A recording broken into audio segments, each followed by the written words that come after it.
नमस्कार दोस्तों, मैं आयुष आपके अपने YouTube channel education with Ayush में स्वागत है। आज हम पढ़ते हैं जो हमारा चल रहा है कार्बन और इसको यौगिक, उस चैप्टर का हम आगे थोड़ा सा बढ़ रहे हैं।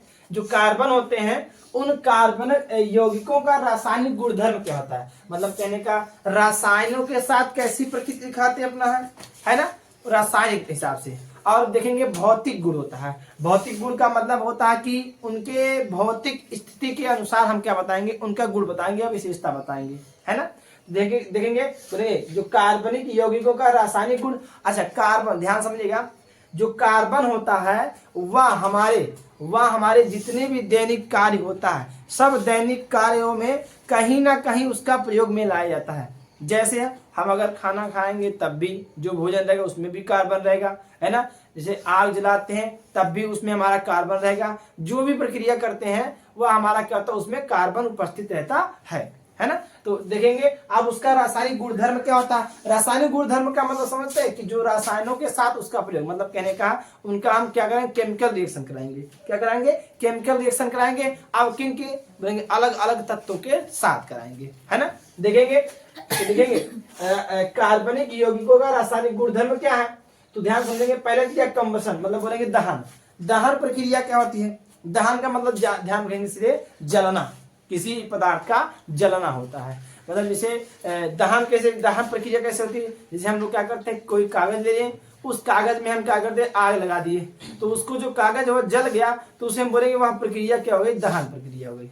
अब वही दहन हम कार्बनों के रूप में करेंगे। ध्यान समझेंगे तो परिभाषा इसकी क्या बनेगी दहन की, लिखेंगे वह प्रक्रिया जिसमें पदार्थ वायु की उपस्थिति में जलकर कार्बन डाइऑक्साइड, जल वाष्प और ऊष्मा एवं प्रकाश उत्पन्न करता है, दहन कहलाता है। जैसे एग्जांपल लेते हैं, जब कोई चीज जलाते हैं, जब कोई चीज हम जलाते हैं तो क्या निकलता है उसमें से। सपोज कर लेते हैं, मान लो कोई कागज है, कोई कागज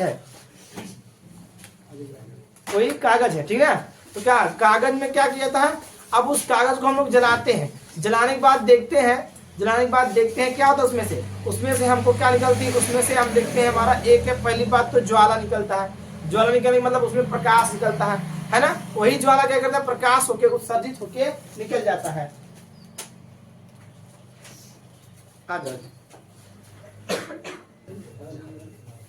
तो हम क्या बता रहे थे, एग्जाम्पल यही बता रहे थे कि दहन का मतलब बता रहे थे कि जैसे कोई चीज जलाते हैं, जलाने के बाद क्या होता है, उसमें से क्या होता है, पहले प्रकाश निकलता है। प्रकाश मतलब जहां हम जलाते, कोई भी चीज जलाते हैं उसमें देखिए प्रकाश निकलता है, उजाला चारों तरफ हो जाता है। फिर उसके पास हम जैसे ठंडियों में आग सेकते कि नहीं सेकते, कहने का मतलब है उसमें से ऊष्मा भी निकलती है ना, गर्माहट निकलती। और क्या निकलता है उसमें से, बोलेंगे जलवाष्प मतलब हम देखते हैं, जब हम देखते हैं कुछ कणों उसमें से क्या आते हैं, भाप बन के ऊपर निकल जाते हैं, है ना। जब किसी पदार्थ को हम लोग जलाते हैं, जलाने पर उसमें क्या निकलता है, प्रकाश निकलता है, ऊष्मा निकलेगा और क्या ऊष्मा ऊर्जा निकल जाएगा। और बोलेंगे उसमें से क्या चीज होता है, जलवाष्प मतलब जो अगर छोटे छोटे पार्टिकल्स में है द्रव के, तो वो अभी क्या उत्सर्जित हो जाएंगे, बाहर निकल जाएंगे। तो ये पूरी प्रक्रिया क्या होती है, ये जलाने के बाद क्या निकलता है, और जो प्रक्रिया होती है उस प्रक्रिया को हम क्या कहते हैं, हम लोग दहन बोल देते हैं, ठीक है। अब जैसे एग्जांपल लेते हैं, यहाँ से कार्बन ले लिए, ये हमारा क्या हो गया, कार्बन हो गया, ये हमारा कार्बन हो गया। देखो जो बोला है, क्या बोला, कार्बनिक यौगिकों का आपसी गुणधर्म। तो पहले बोला कार्बन है, अब हम देखेंगे कार्बन जो है ऑक्सीजन की उपस्थिति में क्या किया, क्रिया किया। किसके साथ, कार्बन के साथ। मतलब कहने का जो कार्बन है और ऑक्सीजन है आपस में क्रिया किए, क्रिया करने के पश्चात क्या प्राप्त हुआ, कार्बन डाइऑक्साइड प्राप्त हुआ।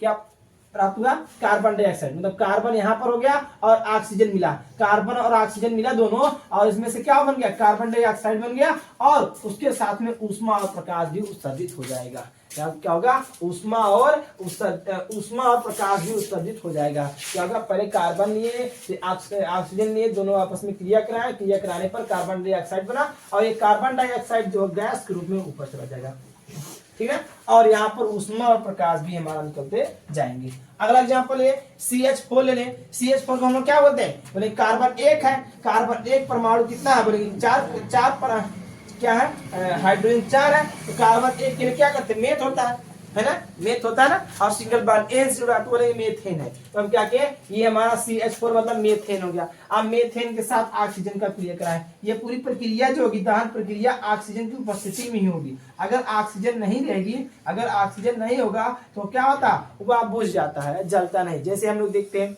जैसे हम लोग अगर परीक्षण करने जाए तो एक मोमबत्ती ले लें, अब मोमबत्ती को जला लें।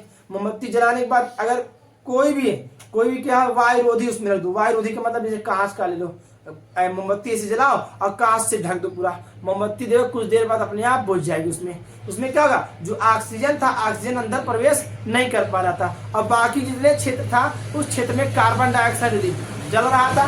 जलने के बाद वह क्या निकल रहा था, कार्बन डाइऑक्साइड निकाल रहा था। तो कार्बन डाइऑक्साइड जो निकाल रहा था पूरे एरिया में क्या होगा, कार्बन डाइऑक्साइड, और कार्बन डाइऑक्साइड क्या है, उस आग को बुझा देता है ना। ठीक, आगे चलते हैं। ऑक्सीकरण क्या होता है, ध्यान समझेंगे। ऑक्सीकरण क्या होता है, ऑक्सीकरण का मतलब होता है, ऑक्सीकरण का मतलब होता है ऑक्सीजन के साथ क्रिया कराते हैं या ऑक्सीजन के साथ संयोग कराते हैं, है ना। ये भी ऑक्सीकरण है, सॉरी ये भी क्या ऑक्सीजन की उपस्थिति में होगा, मतलब वायु की उपस्थिति में प्रक्रिया होगी। और ये वाली प्रक्रिया क्या होगी, ऑक्सीजन की उपस्थिति में होगी। देखेंगे परिभाषा क्या बनेगी ऑक्सीकरण का, वह प्रक्रिया जिसमें किसी पदार्थ का ऑक्सीजन के साथ संयोग होता है। क्या बता जरा, वह प्रक्रिया जिसमें किसी भी पदार्थ का या किसी पदार्थ का ऑक्सीजन के साथ संयोग होता है। किसके साथ, ऑक्सीजन के साथ संयोग मतलब मिलाप होता है, आपस में मिलते हैं तो क्या बनता है, बोलते हैं उस प्रक्रिया को, वह प्रक्रिया क्या कहलाता है, ऑक्सीकरण कहलाता है।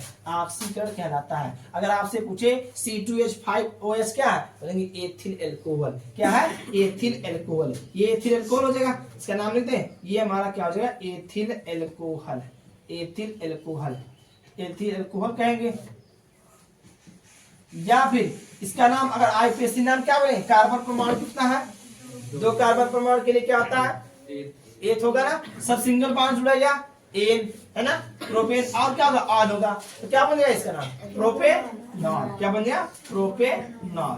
प्रोपेनॉल इसका दूसरा नाम हो जाएगा, यहाँ से प्राप्त होगा, सॉरी एथेनॉल, मेथेनॉल, एथेनॉल होगा, एथेनॉल हो जाएगा। यहाँ से क्या प्राप्त हो जाएगा, यहाँ से एथेनॉल हो गया। अब एथेनॉल का क्या बोलेंगे, एथिल एल्कोहल का हम ऑक्सीजन के साथ क्या कराएं, संयोग कराएं, ऑक्सीजन के साथ क्रिया कराएं। क्रिया कराने पर आप ध्यान समझेंगे, इसका एक ऑक्सीजन क्या होगा, एक ऑक्सीजन जो हो गया इसके साथ COOH बना लिया, और एक ऑक्सीजन क्या करें, इस जल के साथ जल मिल गया, है ना। यहाँ से बन गया CH3COOH। इसको क्या बोलते हैं हम लोग, CH3COOH को क्या बोलते हैं हम लोग, CH3COOH को क्या बोलते हैं लोग, एसिटिक अम्ल। हाँ, क्या बोलते हैं लोग, एसिटिक अम्ल। और IUPAC नाम क्या होगा इसका, इसको लिखेंगे एसिटिक अम्ल।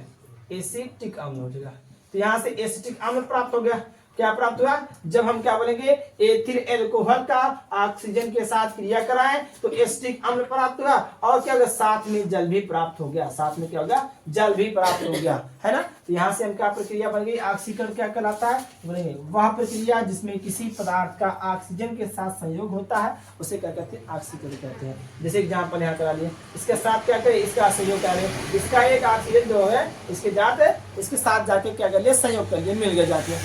आगे बढ़ते हैं, अगला हेडिंग पढ़ेंगे, संयोजन संकलन, इसको बोलते हैं हम लोग, संयोजन, या इसको हम बोल सकते हैं संकलन अभिक्रिया होती है। ये हम लोग पहले चैप्टर में पढ़ चुके हैं। ये सब प्रक्रिया जो है रासायनिक क्रिया है, ये दहन ऑक्सीकरण भी पढ़े होंगे, दहन हो सके ना पढ़े होंगे, लेकिन ऑक्सीकरण पढ़े हैं, यहाँ पर संयोजन भी पढ़े हैं और प्रतिस्थापन भी पढ़ चुके हैं, चैप्टर 1 में ही पढ़े हैं, है ना।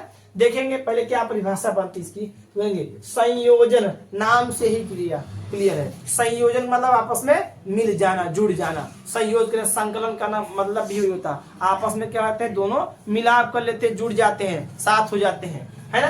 ठीक है, बोलेंगे परिभाषा क्या होगा, वह प्रक्रिया जिसमें 2 या 2 से अधिक अभिकारक आपस में जुड़कर केवल एक ही उत्पाद का निर्माण करते हैं संयोजन या संकलन अभिक्रिया कहलाता है। कहने का मतलब इसका परिभाषा क्या बन जाएगी, परिभाषा यही बन के आ रही है कि जो दो अभिकारक या दो से ज्यादा अभिकारक आपस में क्रिया करेंगे, क्रिया करने के पश्चात वह क्या होगा, वह नया उत्पाद बनाएगा। उस उत्पाद को ही हम क्या कहते हैं, वह प्रक्रिया को ही क्या कहते हैं हम लोग संयोजन अभिक्रिया कहते हैं या संकलन अभिक्रिया कहते हैं। आगे चलते हैं, अब ध्यान समझे। तो यहाँ बताया जा रहा असंतृप्त हाइड्रोकार्बन ऑक्सीजन के साथ अभिक्रिया करेगा, किसकी उपस्थिति में, निकिल और प्लेडियम की उपस्थिति में करेगा तो संतृप्त हाइड्रोकार्बन प्राप्त होगा। यहाँ पर एग्जाम्पल अच्छा वाला है। अच्छा एग्जाम्पल क्या बता रहा है कि जो भी हमारा संयोजन अभिक्रिया होगा, उस संयोजन अभिक्रिया में निकिल और प्लेडियम की उपस्थिति में असंतृप्त हाइड्रोजन का हम लोग का ऑक्सीजन हाइड्रोकार्बन का H2 मतलब हाइड्रोजन के साथ H2 गैस के साथ क्रिया कराते हैं तो जो भी प्राप्त होता है वह संतृप्त हाइड्रोकार्बन प्राप्त हो जाता है। ये ना प्राप्त हो जाए, क्या बता रहा या क्या बोल रहा कि असंतृप्त हाइड्रोकार्बन हाइड्रोजन की उपस्थिति में हाइड्रोजन के साथ निकिल और प्लेटिनम की उपस्थिति में संतृप्त हो जा रहा है। ठीक है, तो इसकी परिभाषा अगर आपसे पूछा जाए या यहाँ अगर लिखना चाहेंगे क्या लिख सकते हैं, लिखेंगे निकिल और प्लेटिनम की उपस्थिति में असंतृप्त हाइड्रोकार्बन का ऑक्सीजन हाइड्रोजन के साथ क्रिया कराते हैं तो संतृप्त हाइड्रोकार्बन प्राप्त होता है। जैसे एग्जाम्पल कुछ लिख देते हैं, कुछ एग्जाम्पल यहाँ लिख दिए CH2 डबल बॉन्ड CH2 हो गया और इसके साथ हम क्या किए, हाइड्रोजन का साथ क्रिया कराएं, इसकी उपस्थिति में निकिल या फिर प्लेटिनम की उपस्थिति में। अब आपस में क्रिया कराएं इनकी उपस्थिति में, तो क्रिया कराने पर क्या होगा, CH3 प्राप्त हो गया। अगर आपसे IUPAC नाम पूछा जाए तो CH3 का IUPAC नाम कितना बता सकते हैं, CH3 और कितना दिया, CH3 दे दिया। सिंगल बॉन्ड से ना कार्बन 4 पूरा कर रहा, तो एक कार्बन दो कार्बन के लिए क्या यूज करते हैं हम लोग, एथ होता है ना, दो कार्बन के लिए एक एथ होता, सब सिंगल बॉन्ड से जुड़ा होता क्या होगा ना, तो क्या बनेगा, एथेन होगा नहीं होगा। यहाँ से जो ये हमारा नाम दिया गया है, यहाँ जो प्राप्त हुआ CH3 संतृप्त हाइड्रोकार्बन मतलब एथेन प्राप्त हो रहा कि नहीं प्राप्त हो रहा, तो बोलेंगे जो पीछे हम लोग पढ़ के आए हैं संतृप्त हाइड्रोकार्बन या असंतृप्त हाइड्रोकार्बन क्या होता है ना, जिसमें क्या होता है कार्बन की संख्या की उपस्थिति होती है उसे संतृप्त कहते हैं या पूर्ण रूप से रहता है, उसमें कोई भी हमारा बंध खाली नहीं होता है ना। तो यहाँ से हमारा CH3 हो गया, इसका नाम पूरा बन गया एथेन बन गया, है ना। आगे चलते हैं, CH2 ले लें, single bond CH double bond CH2 हो गया, CH2 single bond CH double bond CH2 हो गया, है ना। तो इसके साथ क्या, हाइड्रोजन के साथ H2 हाइड्रोजन गैस के साथ हम लोग क्या करा रहे, क्रिया करा रहे, किसकी उपस्थिति में, निकिल या प्लेटिनम की उपस्थिति में। बन गया क्या, CH3 single bond CH2 single bond CH3। Carbon परमाणु संख्या कितना, 3 1 2 3 कार्बन के लिए प्रो, सब सिंगल बॉन्ड जुड़ा क्या होगा, एन, क्या बन जाएगा, प्रोपेन। नाम जान जाएंगे ना, नामकरण तो कर लेंगे ना, नामकरण नहीं लिख रहे वहां पर, अभी बाद में आप सब कर लीजिएगा। यहाँ पर देखिए CH ट्रिपल बॉन्ड CH होगा, CH ट्रिपल बॉन्ड CH, अब उसमें क्या होगा, 2 गुना में H2 हो गया। अब ध्यान समझिए, 2 गुना में H2 हो गया, कहने का मतलब है अब इसका आपस में जब क्रिया कराएं इसके निकिल और प्लेटिनम की उपस्थिति में कराएं, इसकी उपस्थिति में निकिल और प्लेटिनम की उपस्थिति में कराएं, उपस्थिति में कराने के पश्चात हमारा क्या बन गया, CH3 तो वो सेम चीज बन के आ रहा, सब में वही चीज बन के आ रहा। इसमें क्या होगा, ये भी वही होगा, कौन सा चीज नाम होगा, एथेन होगा, है ना। ये भी क्या होगा, एथेन ही होगा, है ना। यहाँ तक किसी को कोई दिक्कत है, यहाँ तक किसी कोई दिक्कत है भैया, आगे बढ़ ले भैया जी। चलो आगे देखते हैं, दूसरी प्रक्रिया क्या होती है या दूसरा विधि क्या कहलाता है, दूसरी परिभाषा क्या कहलाती है। लेकिन चौथा नंबर हमारा है प्रतिस्थापन अभिक्रिया होती है। क्या होती है, प्रतिस्थापन का मतलब होता है एक को हटा के वहां दूसरा जाके बैठ जाता है। सिंपल भाषा में क्या बोलेंगे, हम यहाँ खड़े हुए और एक लोग यहाँ खड़े हुए हैं, हम ज्यादा प्रबल या ज्यादा शक्तिशाली है तो उसको हम हटा सकते हैं, ये नहीं होता। अरे भाई जब शक्तिशाली होंगे तभी तो हटाएंगे ना, अगर शक्तिशाली या कमजोर होंगे तो क्या हटा सकते हैं, नहीं हटा सकते, वह खुद ही हमको हटा देगा, है ना। अगर हम बाहुबल हैं तो हम क्या करेंगे, उसको हटा सकते, लेकिन हम कमजोर उससे हैं तो क्या हम खुद ही हट जाएंगे। तो यहाँ से प्रतिस्थापन का मतलब होता है कि जो उसमें जो भी परमाणु उसमें मजबूत रहेगा, है प्रबल रहेगा, शक्तिशाली रहेगा, वह क्या करेगा, दूसरे परमाणु को क्या कर देगा, हटा देगा। तो परिभाषा का अगर प्रतिस्थापन क्या, तो ऐसी अभिक्रिया जिसमें किसी यौगिक में उपस्थित परमाणुओं का अन्य परमाणु द्वारा प्रतिस्थापन होता है। प्रतिस्थापन विस्थापन होता है, हटा देते हैं। तो प्रतिस्थापन अभिक्रिया कहलाती है। क्या बता रहा? ऐसी अभिक्रिया जिसमें किसी यौगिक में उपस्थित परमाणुओं का अन्य परमाणु द्वारा प्रतिस्थापन होता है, प्रतिस्थापन अभिक्रिया कहलाता है। प्रतिस्थापन या विस्थापन एक ही चीज होता है। हटा देता है, हटा देगा तो उसे हम क्या कहेंगे? प्रतिस्थापन अभिक्रिया कहेंगे। जैसे कुछ एग्जांपल ले रहे हैं यहाँ पर, कुछ एग्जांपल यहाँ पर हम ले रहे हैं, ठीक है। तो एग्जांपल हम क्या लिए? CH4 हो गया, मेथेन हो गया, है ना। मेथेन हो गया, एथेन, मेथेन हो गया।